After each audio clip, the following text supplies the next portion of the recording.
ബഹുമാന്യനായ അധ്യക്ഷൻ ജമാഅത്തെ ഇസ്ലാമി കേരള അമീർ പി മുജീബുർ റഹ്മാൻ സാഹിബ്,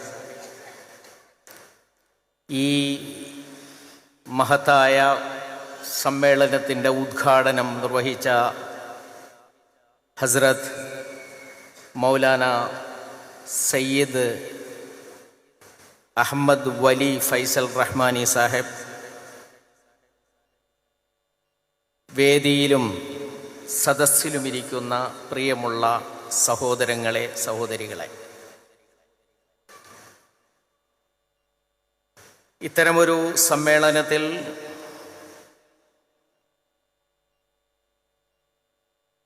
പ്രതിപാദിക്കേണ്ടുന്ന മിക്ക വിഷയങ്ങളും സ്വാഗത പ്രസംഗത്തിലും അധ്യക്ഷ പ്രസംഗത്തിലും ഉദ്ഘാടന പ്രസംഗത്തിലും വന്നു കഴിഞ്ഞു. എൻ്റെ പിന്നിലാകട്ടെ പ്രബോധനത്തിൻ്റെ കൂടെ സഞ്ചരിച്ച, പ്രബോധനത്തെ ആത്മാവിൽ സ്വാംശീകരിച്ച ഒരു വലിയ നിര തന്നെയുണ്ട്.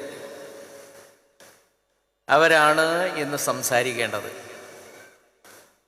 എന്നാലും ചില കാര്യങ്ങൾ ഞാൻ നിങ്ങളുടെ ശ്രദ്ധയിൽപ്പെടുത്തുകയാണ്. നിങ്ങൾക്കൊക്കെ അറിവുള്ളത് തന്നെയാണ്. ഒന്നാമത്തെ കാര്യം, 75-ാം വാർഷികം എന്ന പേരിൽ ഇത്തരമൊരു പരിപാടി സംഘടിപ്പിച്ചതിനെ ഞാൻ അഭിനന്ദിക്കുകയാണ്. അതിന് പല കാരണങ്ങളുണ്ട്.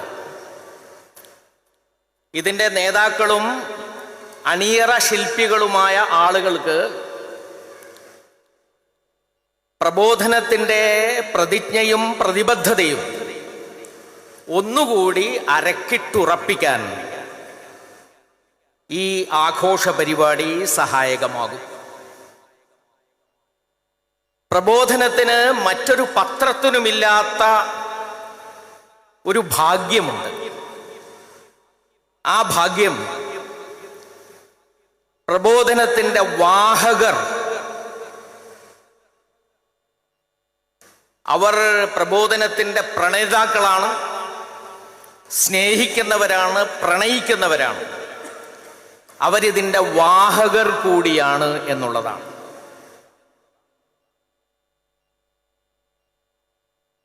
ടി കെ അബ്ദുള്ള സാഹിബിൻ്റെ സഹോദരൻ ടി കെ കുഞ്ഞഹ്മദാജി, അദ്ദേഹം എടയൂരിൽ വന്ന് പത്രം പ്രസിദ്ധീകരിക്കുന്നതിൻ്റെ തലേ ദിവസം തന്നെ അവിടെ വന്ന് താമസിച്ച് പത്രം അവിടുന്ന് രാത്രി വായിച്ച് പിറ്റേ ദിവസം കെട്ടാക്കി അത് ഉത്തരദേശത്തേക്ക് കൊണ്ടുപോകുന്ന ഒരു മനുഷ്യനായിരുന്നു. എടയൂര് മുതൽ വളപട്ടണം വരെ സൈക്കിൾ ചവിട്ടി നടന്നിരുന്ന താജുദ്ദീൻ സാഹിബ് ഉണ്ടായിരുന്നു. തെക്കേ മലബാറിലേക്കും കൊച്ചിയിലേക്കും യാത്ര ചെയ്തിട്ടുള്ള സാധാരണക്കാരായ പ്രവർത്തകരുണ്ടായിരുന്നു. പക്ഷേ ആ തലമുറ അസ്തമിച്ചു പോയിട്ടില്ല. കഴിഞ്ഞ വെള്ളിയാഴ്ചയും കഴിഞ്ഞ വ്യാഴാഴ്ചയും ഈ പത്രത്തിൻ്റെ വാഹകരായ പലരെയും എനിക്ക് കാണാൻ കഴിഞ്ഞിട്ടുണ്ട്. പത്രത്തിൻ്റെ കെട്ട്, പ്രബോധനത്തിൻ്റെ കെട്ട് കിട്ടിയത് മുതൽ അതൊരു സഞ്ചിയിലാക്കി വീട് വീടാന്തരം കയറിയിറങ്ങി താല്പര്യത്തോടുകൂടി ഒരു ദീനീ ബാധ്യത എന്ന് നിലയ്ക്ക് വിതരണം ചെയ്യുന്ന വിതരണക്കാർ, വാഹകരുണ്ട്. അവരുടെ ആത്മവിശ്വാസത്തെയും പ്രതിബദ്ധതയെയും ഒന്നുകൂടി ഊട്ടിയുറപ്പിക്കാൻ ഈ 75-ാം വാർഷികം സഹായിക്കും. അതുപോലെ വായിക്കുന്ന ആളുകളുണ്ട്, വായനക്കാർ. വായന മരിച്ചു എന്നൊക്കെ പറയുന്നത് വെറുതെയാണ്. എല്ലാ വർഷവും ഡൽഹിയിൽ പ്രഗതി മൈതാനിയിൽ ഒരു വലിയ ബുക്ക് ഫെയർ നടക്കാറുണ്ട്. കൗതുകത്തിന് അതിനെ ധാരാളം സഞ്ചരിക്കുന്ന ഒരാളാണ് ഞാൻ. ആളുകൾ പുസ്തകം വാങ്ങിക്കൂട്ടുന്നത് കാണാം.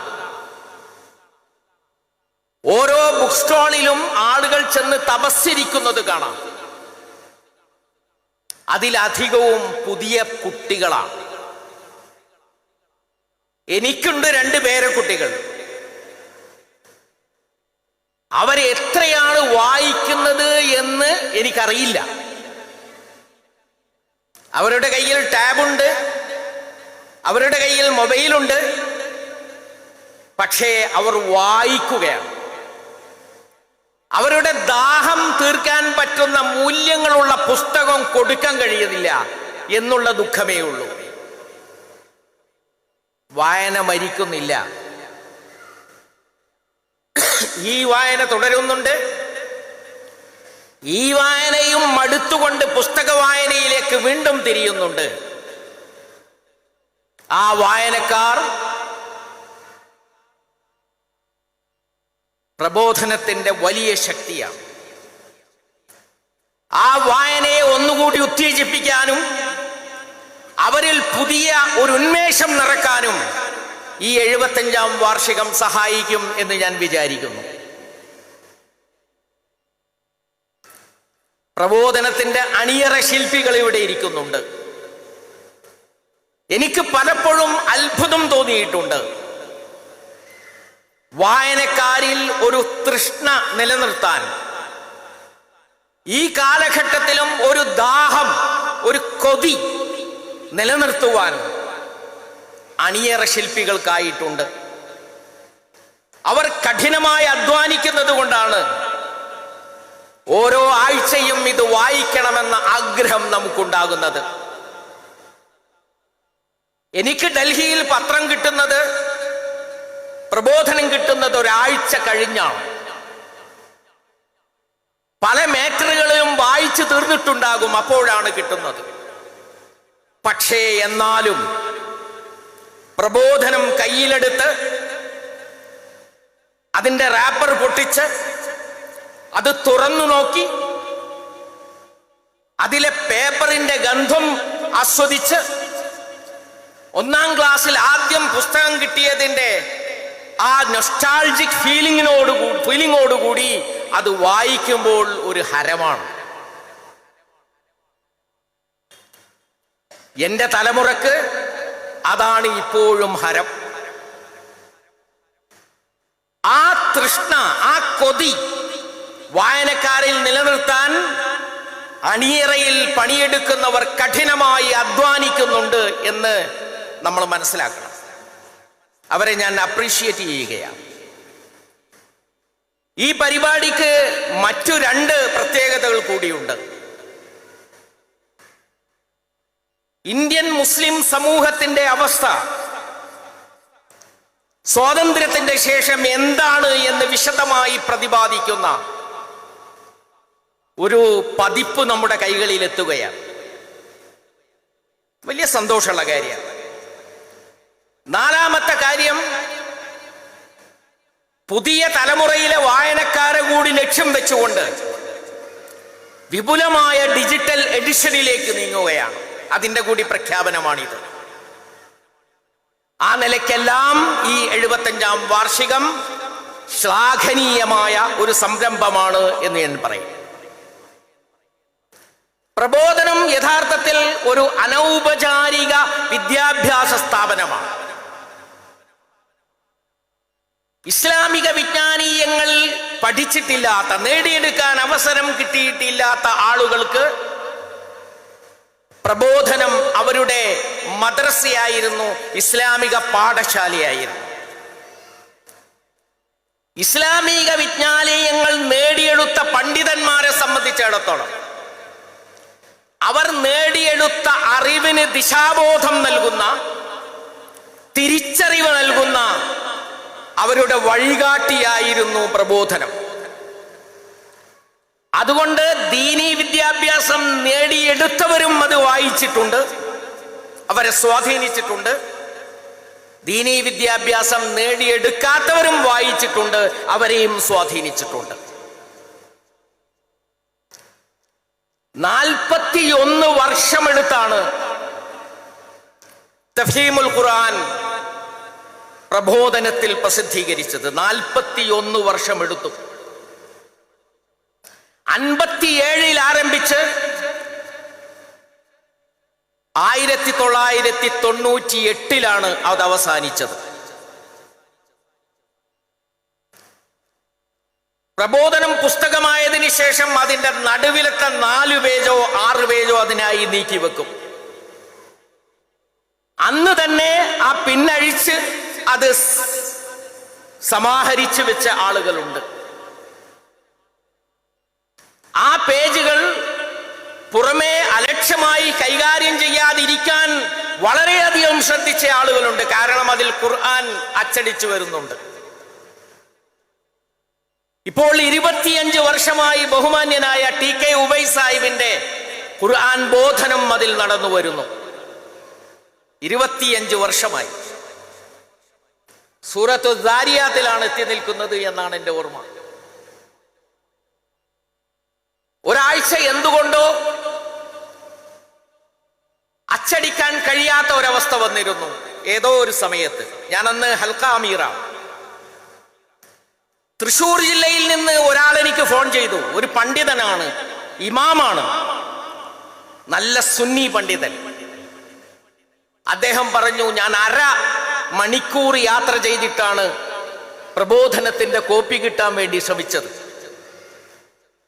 അത് ന്യൂസ് സ്റ്റാൻഡിൽ പോയി വാങ്ങി തിരിച്ചു വരുമ്പോൾ ഞാനത് തുറന്നു നോക്കി. അതിൽ ഖുർആൻ ബോധനമില്ല. ഖുർആൻ ബോധനത്തിനാണ് ഞാനത് വായിക്കുന്നത്. ഇൻഷാ അല്ലാഹ് അത് പൂർണ്ണമായും പ്രസിദ്ധീകരിക്കുവാൻ ആരോഗ്യവും ആയുസ്സും ടി.കെ. ഉബൈസ് സാഹിബിന് ഉണ്ടാകട്ടെ എന്ന് ഞാൻ ഹൃദയം തുറന്ന് പ്രാർത്ഥിക്കുകയാണ്. എത്ര ഹദീസുകളാണ് സാധാരണക്കാരായ ആളുകള് പ്രബോധനത്തിൽ വരുന്നത് മനഃപ്പാഠമാക്കി വെച്ചത്. എത്ര ഹദീസുകളാണ് ആളുകളുടെ ജീവിതത്തിലെ സ്വഭാവങ്ങളെയും മാനേഴ്സിനെയും നിയന്ത്രിച്ചത്. എത്ര ആളുകളാണ് ഈ ഹദീസുകൾ പ്രത്യേകമായി മാറ്റിവെച്ച് ബൈൻഡ് ചെയ്തു വെച്ചത്.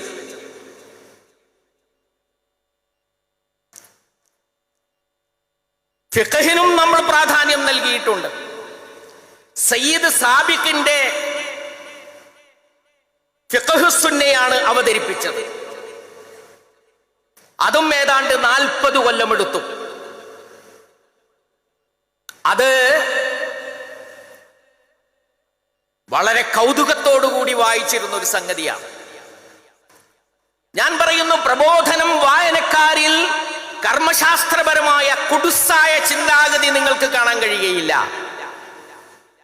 പ്രബോധനം വായനക്കാർ കർമ്മശാസ്ത്ര വിഷയത്തിലുള്ള അഭിപ്രായ വ്യത്യാസത്തിൽ പെട്ട് കിടന്നുഴലുന്നത് നമുക്ക് കാണാൻ കഴിയുകയില്ല. അത് പ്രബോധനത്തിന്റെ അപ്രോച്ചാണ്. ആ അപ്രോച്ചിന് സഹായകമായിട്ടുള്ള ഒരു ഫിഖ്ഹ് ഗ്രന്ഥമാണ് മലയാളത്തിലേക്ക് ട്രാൻസ്ലേറ്റ് ചെയ്ത് പ്രബോധനം കൊടുത്തുകൊണ്ടിരുന്നത്. ഇസ്ലാമിക ചരിത്ര സംഗ്രഹം സർവത്ത് സൗലത്തിന്റെ, അത് മലയാളക്കാർക്ക് പരിചയപ്പെട്ടതും മലയാളക്കാർ ആദ്യമായത് വായിച്ചു തീർത്തതും പ്രബോധനത്തിലൂടെയാണ്. മലബാർ കലാപത്തെ സംബന്ധിച്ചുള്ള പഠന അർഹമായിട്ടുള്ള ലേഖനങ്ങൾ ഖണ്ഡശിയായി പ്രസിദ്ധീകരിച്ചിട്ടുണ്ട്. അങ്ങനെ ഖുർആൻ, ഹദീസ്, ഫിഖ്ഹ്, ചരിത്രം തുടങ്ങിയിട്ടുള്ള ഇസ്ലാമിന്റെ മൗലികമായ വിജ്ഞാന ശാഖകളുണ്ടല്ലോ, അതിൻ്റെ എല്ലാം ഒരു മദ്രസയായിരുന്നു പ്രബോധനം എന്ന് പറയുന്നത്. ഒരു 20 മാസം മുടങ്ങി 1975 ജൂലൈ മുതൽ 1977 മാർച്ച് വരെ. ഏപ്രിൽ വീണ്ടും തുടങ്ങി. അന്ന് ഞങ്ങളുടെ നാട്ടിലെ ഒരു ജമാഅത്തുകാരൻ പള്ളി കോമ്പൗണ്ടിലേക്ക് കയറാൻ വയ്യ. പള്ളി കോമ്പൗണ്ടിൽ നിന്ന് പുറത്ത് ജുമയ്ക്ക് ശേഷം വിൽക്കുകയാണ് ബോധനം. അപ്പൊ ഒരാൾ കളിയാക്കിക്കൊണ്ട് ചോദിച്ചു, എന്താ സാഹിബേ ബോധനം എന്ന്. അപ്പൊ വേറെ ആള് പറഞ്ഞു, ആചാര്യ നിങ്ങൾക്കറിയില്ലേ ഇവരുടെ ജയിലിലാണ്. ജയിലിൽ പോയ 2 സന്ദർഭങ്ങൾ ഉണ്ടായിട്ടുണ്ട്. ഒന്ന് 1975-ലും, രണ്ടാമത്തത് 1992-ലും. പക്ഷെ ഈ 2 നിരോധനങ്ങളെയും അതിജീവിച്ചതിന് ശേഷവും ഇസ്ലാം സിന്ദ ഹോത്താ ഹൈ ഹർ കർബലെ കെ ബാദ് എന്ന് പറഞ്ഞതുപോലെ വീണ്ടും പ്രബോധനം ഉയർത്തെഴുന്നേറ്റ് വരുന്നത് നമുക്ക് കാണാൻ കഴിയും. 1-2 പ്രാവശ്യമെങ്കിലും നിരോധിക്കപ്പെട്ടില്ലെങ്കിൽ പിന്നെ പത്രപ്രവർത്തനത്തിന് എന്തർത്ഥം എന്ന് കൂട്ടിൽ സാഹിബ് സ്വാഗത ഭാഷണത്തിൽ ചോദിക്കുന്നുണ്ട്. യഥാർത്ഥത്തിൽ പ്രബോധനം ഉപയോഗിച്ച ഭാഷയെ സംബന്ധിച്ച് ബഹുമാന്യനായ മുജീബ് സാഹിബ് ഹൽക്ക അമീർ ഇവിടെ പറഞ്ഞു. എനിക്ക് നീട്ടിപ്പറയാൻ സമയമില്ല. ഒരൊറ്റ കാര്യം പറഞ്ഞുകൊണ്ട് ഞാൻ അവസാനിപ്പിക്കുകയാണ്. അതെന്താണെന്ന് ചോദിച്ചാൽ, ഇസ്ലാമിക നവോത്ഥാനത്തിന്റെ മുന്നിൽ നടന്ന പത്രമാണ് പ്രബോധനം എന്ന് പറയുന്നത്. നവോത്ഥാനം എന്ന വാക്ക് പല ആവശ്യങ്ങൾക്കും വേണ്ടി വിനിയോഗിക്കുന്നുണ്ട്. 14-ാം നൂറ്റാണ്ടിന് ശേഷം 15-ാം നൂറ്റാണ്ടിലും തുടർന്നുമുണ്ടായിട്ടുള്ള ശാസ്ത്രീയ പുരോഗതിയും സാമൂഹ്യ രാഷ്ട്രീയ രംഗത്തുള്ള മാറ്റങ്ങളെയുമാണ് നവോത്ഥാനം എന്ന് പറയുമ്പോൾ ആഗോളതലത്തിൽ ഉദ്ദേശിക്കുക. എന്നാൽ 19-ാം നൂറ്റാണ്ടിൽ ഭാരതീയ സമൂഹത്തിലുള്ള അനാചാരങ്ങൾക്കെതിരായി നടന്നിട്ടുള്ള ശക്തമായ മുന്നേറ്റമാണ് നവോത്ഥാനം എന്നതുകൊണ്ട് ഉദ്ദേശിക്കുന്നത്. രാജാറാം മോഹൻ റായ് ഉൾപ്പെടെയുള്ള ആളുകളുടെ നേതൃത്വത്തിൽ നടന്നിട്ടുള്ള മുന്നേറ്റം. എന്നാൽ കടുത്ത ജാതീയതക്കെതിരായിട്ട്, അസ്പൃശ്യതക്കെതിരായിട്ട്, തൊട്ടുകൂടായ്മക്കെതിരായിട്ട് നടന്നിട്ടുള്ള വിപ്ലവാത്മകമായ മുന്നേറ്റത്തെയാണ് കേരളത്തിൽ നവോത്ഥാനം എന്നതുകൊണ്ട് ഉദ്ദേശിക്കുന്നത്. എന്നാൽ ഇസ്ലാമിക നവോത്ഥാനം എന്ന് പറയുന്ന ഒരു വാക്കുണ്ട്. ആ വാക്കും 2 അർത്ഥത്തിൽ ഉപയോഗിക്കാറുണ്ട്. ഒന്നാമത്തേത് ഇസ്ലാഹ് എന്ന അർത്ഥത്തിലാണ്. അല്ലദീന യുസ്ലിഹൂന മാ അഫ്സദന്നാസ്. ഇസ്ലാഹി പ്രവർത്തനം എന്ന് പറയുന്നത് ഒരു സംസ്കരണ പ്രവർത്തനമാണ്. അത് അന്ധവിശ്വാസങ്ങളിൽ നിന്നും അനാചാരങ്ങളിൽ നിന്നും മുസ്ലിം സമൂഹത്തെ രക്ഷിച്ചെടുത്ത് ഇസ്ലാമിനെ അതിൻ്റെ ആദികാല വിശുദ്ധിയിലേക്ക് തിരിച്ചു കൊണ്ടുപോകുവാനുള്ള ശ്രമമാണ്. ആ ശ്രമം അറബ് ഉപഭൂഖണ്ഡത്തിൽ 18-ാം നൂറ്റാണ്ടിൽ ആരംഭിച്ചതാണ്. പിന്നീടത് ഈജിപ്തിലെത്തുന്നുണ്ട് 19-ാം നൂറ്റാണ്ടിൽ. അങ്ങനെ അറബ് നാടുകളിൽ നിന്ന്, അറബ് രാജ്യങ്ങളിൽ നിന്നും, അതുപോലെ തന്നെ ഈജിപ്തിൽ നിന്നും വന്നിട്ടുള്ള നവോത്ഥാന സംരംഭം അത് ഇസ്ലാഹി സംരംഭമാണ്. ആ ഇസ്ലാഹി സംരംഭത്തെ പ്രബോധനം വഹിച്ചിട്ടുണ്ട്. അതുകൊണ്ട് അന്ധവിശ്വാസങ്ങൾക്കും അനാചാരങ്ങൾക്കും എതിരായിട്ടുള്ള നീക്കങ്ങൾ പ്രബോധനത്തിൽ നമുക്ക് കാണാൻ കഴിയുന്നതാണ്. പക്ഷെ പ്രബോധനം അതിന് അതിൻ്റെതായ ഒരു ശൈലി സ്വീകരിച്ചിട്ടുണ്ട്. അതായത് വ്യത്യസ്ത കർമ്മശാസ്ത്ര രീതികളുണ്ട്. ആ കർമ്മശാസ്ത്ര രീതികളിൽ ഒന്നിൽ നിന്ന് മറ്റൊന്നിനെ വേർതിരിച്ചെടുക്കുന്ന പണിക്ക് നമ്മൾ ഇസ്ലാം എന്ന പേര് പറഞ്ഞിട്ടില്ല, ഇസ്ലാഹ് എന്ന പേര് പറഞ്ഞിട്ടില്ല. ഏതെങ്കിലും ഒരു കർമ്മശാസ്ത്ര രീതിയിൽ നിന്ന് മറ്റൊരു കർമ്മശാസ്ത്ര രീതിയിലേക്ക് മാറുന്നതിനെ നമ്മൾ ഇസ്ലാഹ് എന്ന് പറഞ്ഞിട്ടില്ല. മറിച്ച് അന്ധവിശ്വാസത്തെയും ശിർക്കിന്റെ അംശങ്ങളുള്ള ആചാരങ്ങളെ എതിർക്കുന്നതിനെയാണ്, അതില്ലായ്മ ചെയ്യുന്നതിനെയാണ് നമ്മൾ ഇസ്ലാഹ് എന്ന് പറഞ്ഞിട്ടുള്ളത്. ഇസ്ലാമിന്റെ മൂലസ്രോതസ്സുകളിൽ ഒരു അടിത്തറയുമില്ലാത്ത അനാചാരങ്ങളെ കുറിച്ച്, അവയിൽ നിന്ന് മുസ്ലിം സമൂഹത്തെ രക്ഷിക്കുന്നതിനെ കുറിച്ചാണ് നമ്മൾ ഇസ്ലാഹ് എന്ന് പറഞ്ഞിട്ടുള്ളത്. പക്ഷേ ഇസ്ലാഹ് ഏറ്റവും ശാന്തമായും ജനങ്ങളുടെ ഹൃദയങ്ങളിലേക്ക് പ്രവേശിക്കുന്ന വിധത്തിലും ചെയ്യണമെന്ന് പ്രബോധനത്തിന് നിർബന്ധമുണ്ടായിരുന്നു. രണ്ടാമത്തെ ആശയം തജ്ദീദ് എന്ന ആശയമാണ്. അതാണ് യഥാർത്ഥത്തിൽ നവോത്ഥാനം എന്ന് പറയുന്നത്.